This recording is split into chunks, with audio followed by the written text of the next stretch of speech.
Hey everyone, Aaron here. Welcome back to another anime review. Today we look at the first episode of Youjo Senki, or Saga of Tanya the Evil.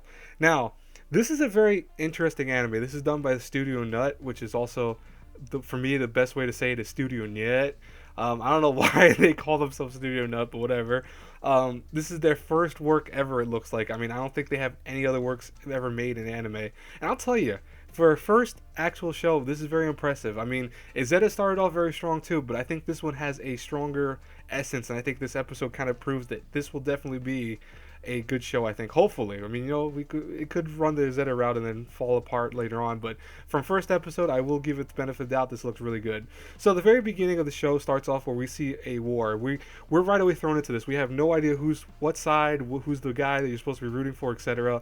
You just see people getting shot. They're not afraid to show graphical images of the guy getting shot in the head and various other characters being killed off in really horrible fashions, and it looks normal though. And then all of a sudden you have the next scene being mages in the air flying around and people are trying to shoot at them. I mean, this show clearly is some kind of fantasy type of military warfare type show, so I'm not surprised by that. But what I think was kind of cool was, I mean, they did it in a very interesting way where it's like, oh, it looks normal, then this happens. I was interested by that.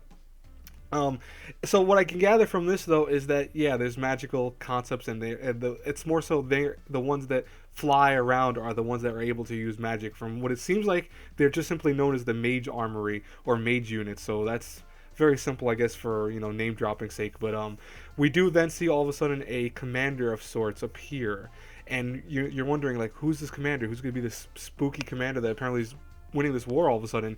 It's this girl right here. So, from what we know about the synopsis, we know that this girl is the center stage of the character of this whole show. I mean, that's why the show is named after her. And apparently, she is super badass. Like, you're going to see during this whole episode her doing crazy stuff, like shooting people and making them explode. But also, her magic apparently is like utterly just OP compared to everyone else. And I'll say right now, the only complaint I have about her, besides her actual, like, design, I don't think her design's that great, but I think it's okay for the show. I have issues with her voice. Like, her voice actress, that's gonna annoy the crap out of me. I won't lie to you guys and girls, but overall, that's something I guess I'm gonna have to put up with. And I think everyone who's gonna watch the show is gonna have to put up with that. It works sometimes, and sometimes it kind of annoys me. So I'll be honest with you, that's my only complaint right now.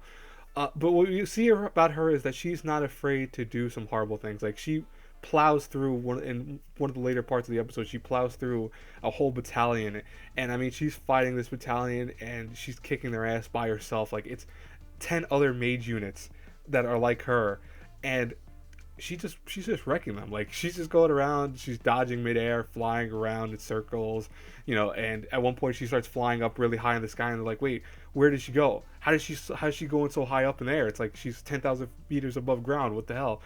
And she's unfazed, and then they try to shoot her, and apparently that was a decoy, and she was setting up for this big magical attack, which I'll show in a second. But she dodges bullets. Like, she dodged a bullet with her hand, and that was crazy. Like, she's very powerful. I think that's the whole essence of this, is to show this girl has both an intelligence level, because we also see that she's very cold and calculating. And I'll talk about that more toward the end of the review. I want to talk about the more actiony scenes right here, because I'll tell you right now, probably one of the better things about this first episode was the action and the war like actual battles. I think those are the best scenes. I will talk about the other stuff in a couple minutes, but just kind of save that for now. But what happens is she starts gathering all this energy at one point and starts trying to, like, make this giant thing appear, and all of a sudden you see what was, I think, probably the coolest part of this whole episode. And I had to build up the tension. Like, you guys want to see it? You ready for it? It's coming. Don't worry, it's coming. It's almost there, and here it is. The explosion. Like, this scene was so nice. Animation wise, it was spectacular. I was very surprised that a studio that's only done one work was ever did anything like this. Like, this is really nice, and I thought this was really badass. Like, I mean, they showed these characters getting blown to smithereens. You saw them, like, falling apart midair in the sky. It was really well done, and I was very impressed by it. So I'll go into the other image with this, but at one point, Tanya learns about apparently her troops dying in battle, and her response is like she's not caring about it. Like, she knew it was gonna happen. Apparently, she was like, I knew that was gonna happen. And we didn't get a lot of background story on other characters. Like, we starting to see other enemies. We're starting to see, like, the leaders of each side kind of trying to figure out what they're gonna do about her, and also what they're gonna do just with her if the people on her side are gonna do. But we see that she's very cold and calculating. Like that's her main thing about the show, apparently. And from the synopsis of the show, if you read it, we find out that apparently, she did something horrible to kind of be put into this body in the first place. So, I'm very curious what we're gonna actually get that information out of. But like I said before, one thing I liked about this episode, besides the action, was I did like how they actually talked about the characters and how they showed how they feel about the war and how more so they're kind of struggling because they're going into battle after battle after battle, and it's bringing fatigue upon them and making them tired, etc. And she's like, listen, I don't care if you don't follow my orders. I'm throwing you out, or more so, I don't want you around if you're gonna be weak and you're gonna be tired or whatever. And I think that was cool too about this episode, that you really see Tanya being this really dark character, and I want to see what lies ahead for her character in general. Overall, very impressive first episode. I think that there is room to grow with this series. I hope that every episode really blows my mind like this. There was no opening and closing to talk about, so I can't talk about the music beyond.